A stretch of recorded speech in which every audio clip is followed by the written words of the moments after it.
No goals, no Ronaldo, and that's generally, as Guy said, the story of the first half. Really, it's not been much to chew at.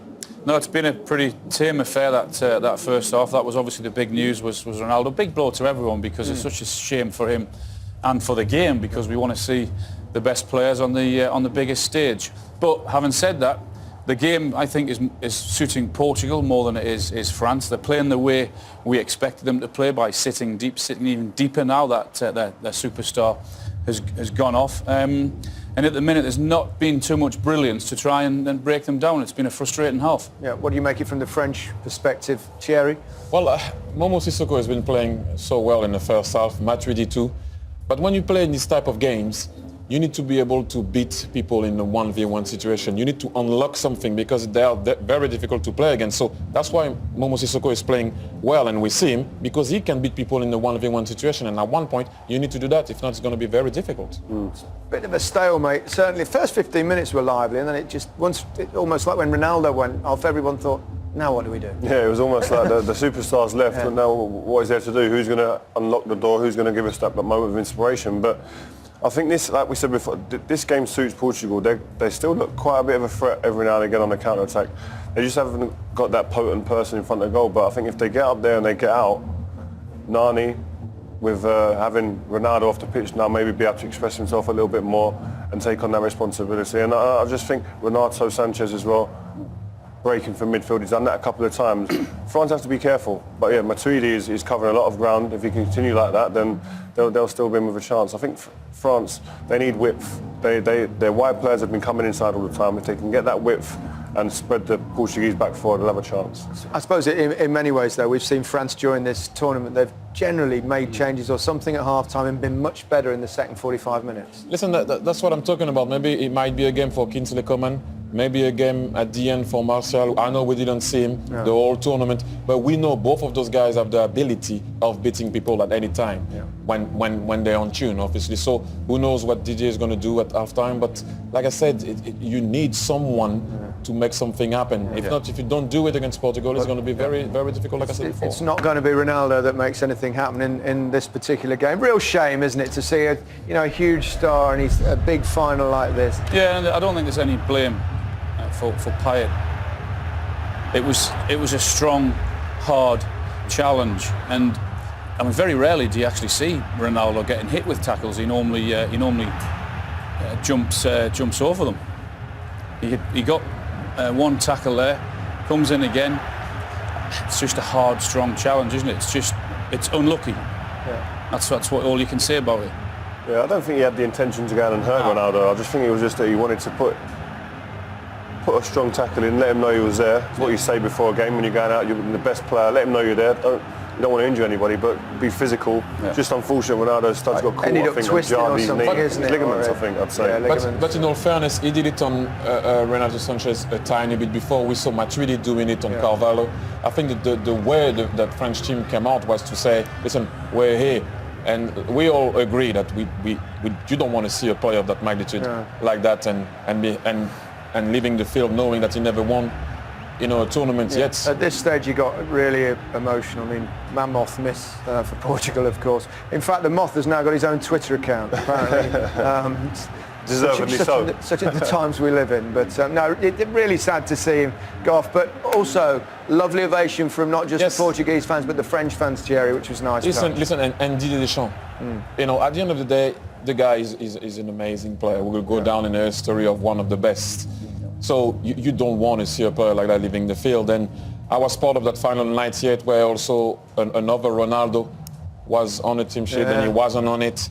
Then it's another Ronaldo again in 2016. So you want to beat the best team that you can beat out there, and obviously he's not going to be there, and that's just the way it is. I'll tell you one thing, the French players won't be bothered about it. They'll be delighted. The French players, the best players off the pitch, the biggest threats off the pitch. Yeah, of course, obviously.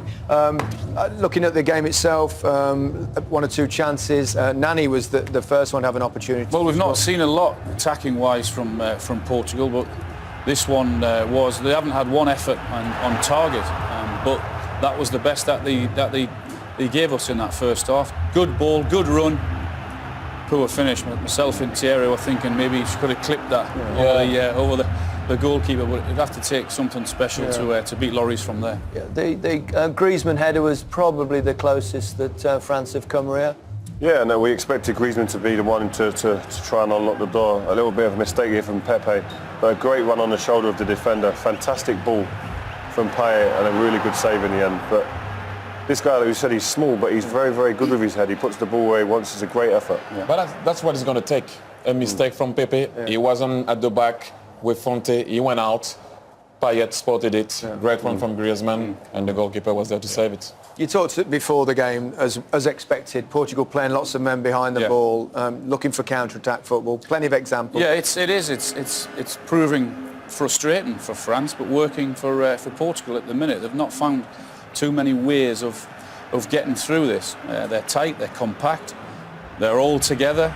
As I said beforehand, they all know their roles, and at times it is really frustrating as an opposing player playing against a system like this, because they are good at it. They know their roles. Look, the balls to get through it. You've got to have someone like Sissoko who will look at the minute. At the minute, I mean, look at the number of bodies in there. They're forcing them inside. It's where they want them to go, and then at the end they nick the ball and they'll hit you on the break.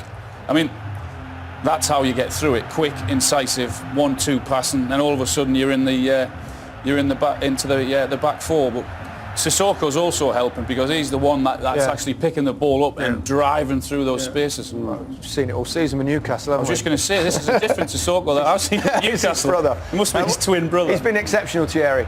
Oh, listen, I love his desire. And like we're saying here, that's what you need to do at times, not all the time, but at times, to make sure that you can unlock that back almost 11 at times. And he has that in his locker.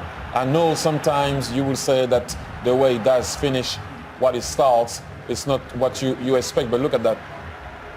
Look at this.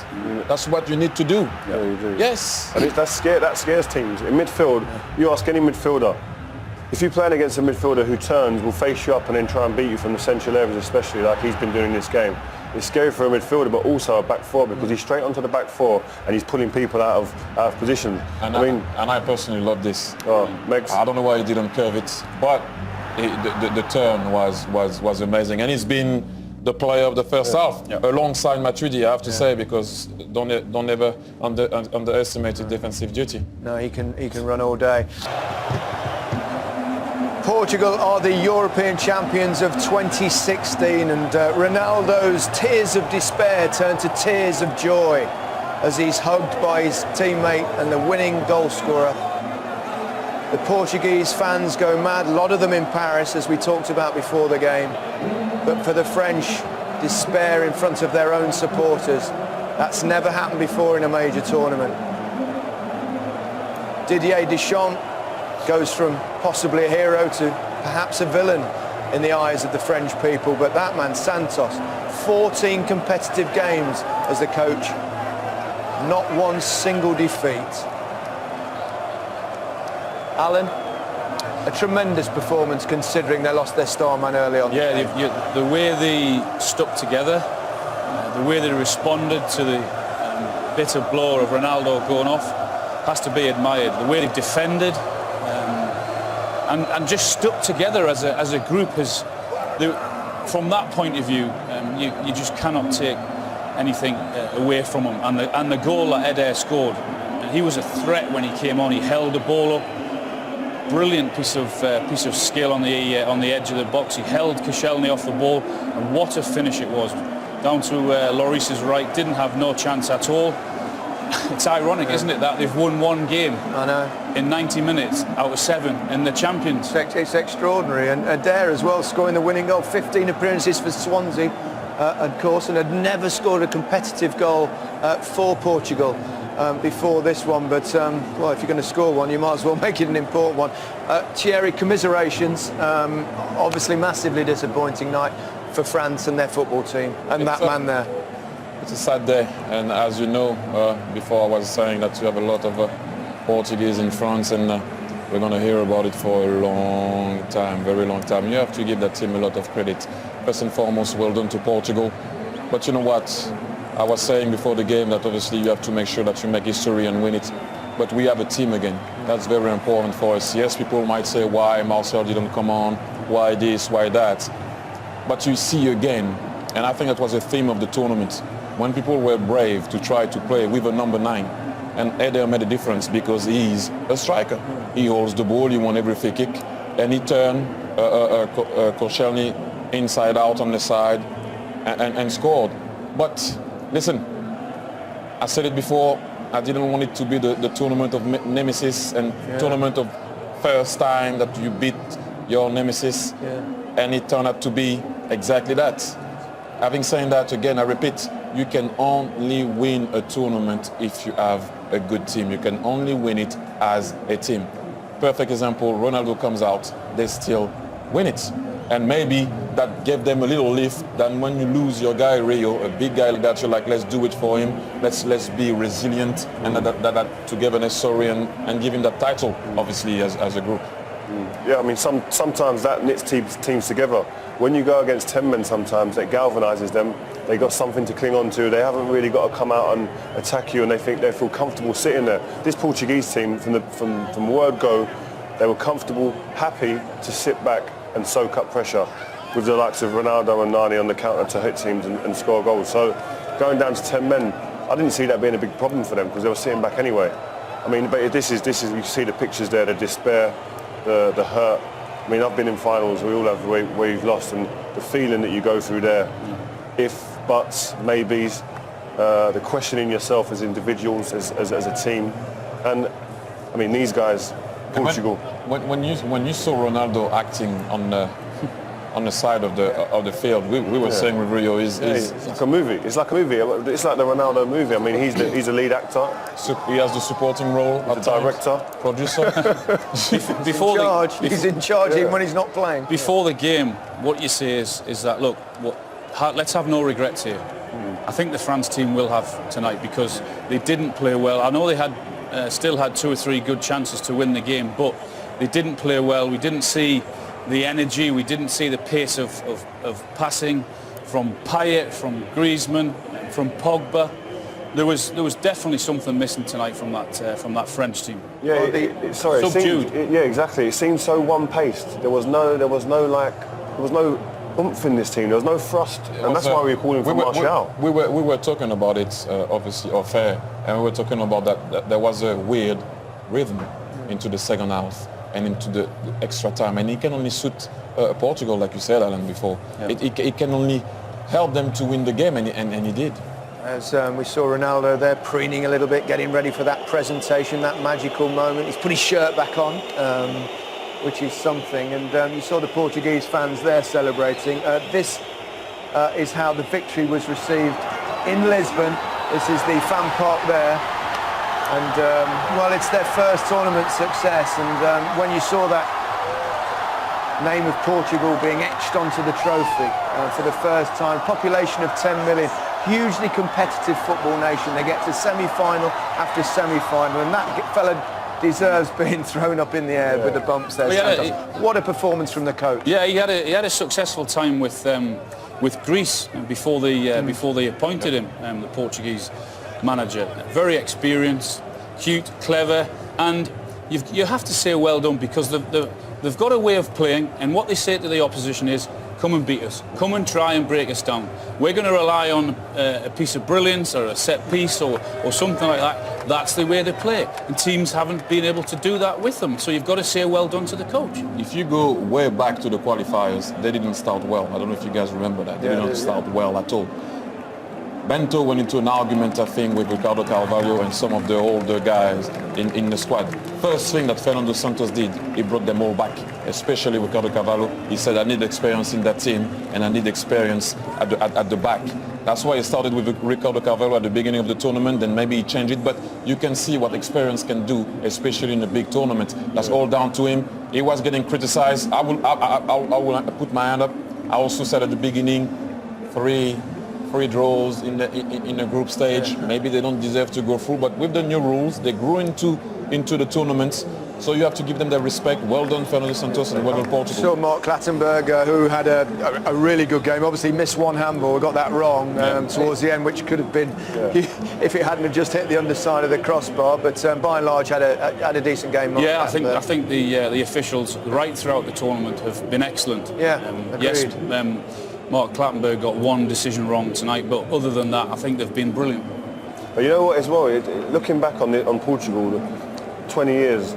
They had a golden generation of Rui Costa, Figo, etc., and they didn't manage to get over the line. And it just shows you, goes back to that thing about team. Better players and individuals in that time. This time, definitely not as good of individuals as they had back then, but this is a close-knit, well-drilled, well-thought-out team who've got a strategy that they all bought into. And that's a powerful thing to have. Nice sportsmanship. Good to see that as well. The Portuguese players letting the French players go through and give them a round of applause. I know it's always difficult to single out a player or two or three because they played well, really, as a team. But I have to single out Rafael Guerreiro tonight. What a game he had. I don't know if it's because he was born in France and grew up in France and played for Lorient, but he had something to prove today as a team also. But he played ever so well. I mean, you can name Pepe, Fonte, Carvalho. Patricio, the goalkeeper, was brilliant as well. But I'll tell you one thing. Rafael Guerreiro for me is the man of the match. I'll tell you one thing. That walk is a lonely walk. There's a lot of steps anyway, but when you're not picking up a trophy, that walk up there is demoralising. And I feel for Rio. I feel for Griezmann because I've been there in 2006. Lost the final of the Champions League, then lost the final of the World Cup, back to back. And that's the worst thing that can happen in the game. You almost say sometimes if you want to lose, you have to choose. You want to lose in semi-final. He looked shattered tonight. He looked really He looked tired. absolutely shattered. I'll tell you one thing. Have any of you got any of your runners-up medals? Because I haven't. I don't know where they are. They got thrown away. I don't even know why they even give them to you. Koscielny didn't even put it on. Seriously, because you don't even want it. Why are you going to put that anywhere on your mantelpiece? Yeah. But I mean, Pat. I know what it means to him being in the change room for 8-9 years with him. France was his everything. Disappointment at the World Cup when it didn't go the way they wanted it to go. I suppose it makes it worse as well in many ways, Thierry, losing in front of your home supporters, you know, as the host nation in a final. Listen, I'm not trying to find any excuses for that team, but that team has been brilliant in a way. Maybe they didn't play the final that people were expecting, but again, I repeat, we have a team. Again, let's not forget about it. Let's not forget about what Didier Deschamps did. Let's not forget about what that team has done. Obviously, they didn't finish on a high note and made history. But with what we went through as a country in terms of events outside of the field and events back in the days on the field, well done, in a way. Yeah. What about Didier Deschamps? His legacy, what will that be? I think they will still keep him. Whoa. I think they will still keep him. I think he has done well. People will question why Conte didn't play. Obviously, when you don't win, why this, why that. But I still think he's the man for the job, and let's see if we can qualify for the World Cup. Well, the Portuguese players are now going up to receive their medals and, of course, the European Championship trophy. These self-proclaimed ugly ducklings have turned into swans. Guy Mowbray, all yours. Well, there can rarely have been a more determined bunch of boys than this one. The Portuguese men of war, every one of them, masterminded by Fernando Santos. He's coached all of Portugal's Tres Grandes: Sporting Lisbon, Benfica, Porto, with varying degrees of success. And that could have been one of the saddest sights of this tournament, but instead, even Ronaldo's bandaged up knee is a thing of celebration tonight. So shattered, they can barely climb the steps, but I'm sure there'll be an extra burst of energy, Danny, once they get to the top. It brings back so many memories, thinking about going to pick up a trophy. It's the ultimate in football, but this is international level. This is for your country. This is something that very few players have experienced, and you can see in their faces. I mean, it's an amazing story for a team who aren't fancied before the tournament, aren't fancied during it even. And you said the word, team. We were led to believe this was a squad that was all about one man. I think they've shown tonight that they possess character, they possess quality, and what Ronaldo does is he gives them the icing on the cake. He's the one that can change the games. Tonight they didn't need him, but people won't remember whether he played in the final. They'll remember he was the captain of the team that won the first trophy. Next to an unlikely hero, Eder. The winning goal thumped past Hugo Lloris, which stunned the Stade de France. Credit to most of the French supporters who have stayed to see the Henri Delaunay Trophy, their trophy named after a Parisian who was the first Secretary General of UEFA, his brainchild. And it's going to be presented to the team on the other side. Isn't it brilliant to have a hero rather than a villain? Someone scoring a wonderful goal in extra time to win a tournament like this compared to someone missing a penalty. Ronaldo, not the leading man this time, but he still gets up to receive the plaudits for best supporting role, because he played it to perfection down on the touchline, as his teammates did it for him and for Portugal out on the field. Perennial semi-finalists. They always seem to make the last four. They'd only ever reached one final before, and it all went sour for them on their own turf, just as it's done for France tonight. Well, all that's forgotten now. Every one of the squad, unlike the French, of course, will be only too happy to get those medals around their necks. Rui Patricio has been an absolute rock in the Portugal goal, a goal so well protected by Font, Pepe and co. Resolute defence, and with a goal or two in them at the other end. The Henri Delaunay Trophy has a new name on it. First time European champions. Kings of Europe are Portugal.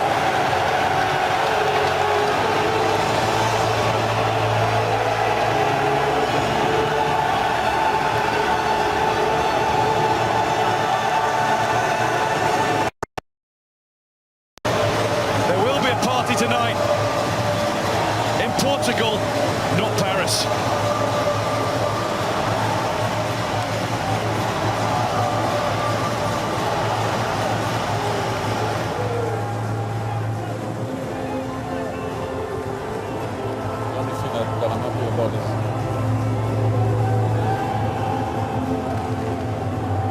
Portugal, the winners, lifting the trophy. Huge emotion on the faces of those players there, and well, they deserve that, don't they? What a moment for them, and what a moment for that country.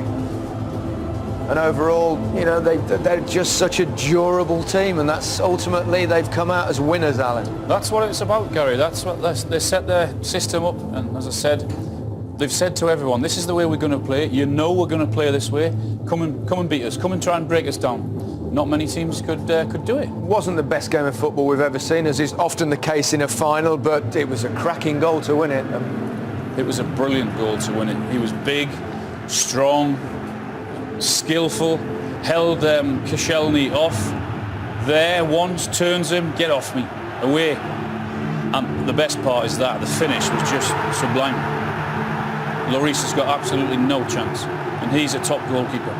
He's this type of striker that I didn't enjoy playing against. He wants contact, elbows, kneecaps everywhere, but he's somebody who's aggressive, and he wants to get to goals as quick as he can. Sometimes stuff he does looks scruffy, doesn't come off, but he's always willing to receive the ball and take it, and he wants to engage in a battle. I mean, you see what it means to these guys here in pictures, tears of joy. Yeah. Listen, he was called upon, he came on, won every single ball, like gave his team a break, free kicks. He had one opportunity to score. I don't even know if it's an opportunity to score. He just like pushed Koscielny away. They had to go. What a finish! There was a moment in the game where I think you start to think it's not going to be France's night, and if there was one, it was probably Gignac when he hit the post, Thierry. Yeah, actually, listen, give him a lot of credit, because what he did to Pepe, I don't see a lot of people doing that to Pepe, especially in that tight era there. But you know, I just, he scuffed it in a way. That's what you will see on the replay. That's what allows the ball to go over the leg. I think the right leg of Rui Patricio. You're going to see it here. But you were talking about dinking the ball. But like I said, it's not messy though. yeah, but at that particular moment, at that stage, to think about doing it, it's not about executing it. It's about thinking about it at that stage and at that particular moment. Yep. Griezmann wins the Golden Boot, twice as many goals as anybody else, but did have a couple of opportunities, didn't he, tonight? Both headers, but didn't happen for him. Not his night. No, it wasn't his night. Yes, you've just mentioned it. He's got the Golden Boot, and he's probably been the player of the tournament, but he'll be thinking about these for the next few weeks. These especially two that big one. chances, especially that one. That for him is a big opportunity. Yeah. And there is confirmation of the Golden Boot winner, Griezmann with 6. Ronaldo, of course, second with 3, thanks to his more assists than the other players. But and another thing, I mean, it's a. I'm really upset for Antoine Griezmann because I think if France had won the Euro on a personal point of view, he would have had the Golden Ball right there. And we all know now where that ball is going to go. Indeed. Well, we've had, 51 matches, 4 weeks of football, 108 goals, I'm reliably informed, and Portugal are the winners. Well, hey, it's been quite a few weeks, and you voted for your goal of the tournament. You voted in large numbers, and these are the top 3 that you came up with. Robson-Kanu, of course, against Belgium, Shaqiri against Poland, and Ronaldo against Hungary. Now, it's up to you 3 to decide which one of those 3 is going to win. You can start, Rio. What do you think? I'm going to go for Robson-Kanu. He told the Belgian defenders to get out of the stadium. Johan Cruyff did. Composure, back of the net, beautiful. Thierry? Simple for me, Robson-Kanu, control, sheer strength, awareness, composure. Well, that's won it already, so it's irrelevant. But you might as well. Shaqiri. Just the technique. Was a cracking goal. It's the most difficult thing. Okay, well, let's see the winner for one more time. It's a cracker. Good run from Aaron Ramsey, well fouled. Dinked in towards Robson-Kanu, Taylor's available. What a turn! What a goal! What a moment for Wales. Hal Robson-Kanu with what may very well be the goal of his life. Well, that was certainly one of the moments of the tournament. Now, what do we make of the tournament? New format, obviously, more teams in it. Pretty negative, very low goal-scoring ratio. Rio, what do you think? I think undoubtedly the quality levels were disappointing. Teams coming here not necessarily win, just coming here to not get beat, not coming out and making games of it to make a better spectacle. And I think on one hand, we could say the quality's been a step down, if not maybe a couple of steps down. But then we've seen great scenes with fans who probably for a lifetime thought they'd never come to a tournament like this, and they've been able to, and to become and have moments like Iceland did against our England, which was great. But at the end of the day, you want to see quality players, the best players playing, and the best teams. And I think we didn't get as much of that as we would have liked. Is the game a little bit negative at the moment, Thierry? Is there too much fear? Is it safety first? Yes, if you allow the third in the group stage to go through, then at one point teams know that if they win only one game or if they draw 3, then they can go through, so teams don't go forward. UEFA have said they're quite happy with it and they think that's the way ahead, and they might even bring more teams. The team that finished third has just won the tournament. Yeah, exactly. Yeah, listen, unbelievable. I'm happy to see teams doing well, Albania winning a game, Iceland doing what they did, but I think that new rule killed the group stage games. I think personally. But for 5 or 6 games, the standard has been poor. I think, as I said, it full time has been pretty dull and pretty boring for a lot of the times. A lot of the excitement has come from the smaller teams. Wales, Iceland, Portugal weren't fancied. So UEFA have got what they wanted. Financial reasons has been a success, but the quality I think has been really poor. Your personal highlights of the tournament, Rio? Highlights, I'd say Wales. I think seeing what they'd done, the journey that they went on, was fantastic, and I think it's the unity that they showed, their fans behind them, the unbelievable kind of unity that they showed with each other. it's a great story, and it's something that you'll be able to live on for a long time, and their fans will live through that for years to come. Thierry, as regards the host nation, put on a great my show. highlight of the tournament is not so much on the field. It's about how the tournament was, how people enjoyed themselves. If you put on the side what happened, obviously in Marseille, the way people were happy, the fans, colour, joy, happiness. That's what we wanted at the beginning. There were a case of fear, and nothing happened. Yeah. So overall, it was a successful tournament. Yeah, the fans, I think, but for the incidents with England and Russian fans, I think other than that, they've had a fantastic time. They've enjoyed it. I mean, the Wales fan, the Irish fans, there were some great scenes there. Okay, well, that's it. Thank you all very much indeed. It's been an absolute pleasure being with you over these last few weeks. There it is. Portugal have won their first major tournament with an Eder from outside the box.